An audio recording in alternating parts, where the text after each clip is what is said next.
Alan ko, Tolentino. I'm still in command of this task force. Dapat! At tawan lang kita.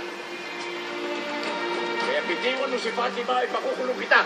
General, hindi ko alam kung ano nangyayari sa inyo. Pero hindi ko aayaan at alipunan niyo ang misyon ng task force na to. Ulihin yan! Hindi!